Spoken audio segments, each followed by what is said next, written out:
Hi, thanks for clicking this video. A sub to this channel will be fantastic.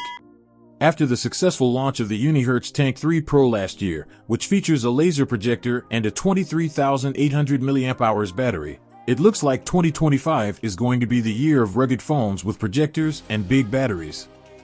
In today's video, I will be comparing the specifications of 3 powerful projector rugged phones that have been announced so far this year.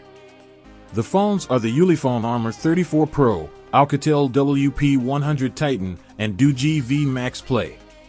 Don't forget to leave a like or a comment if you have any questions after watching the video.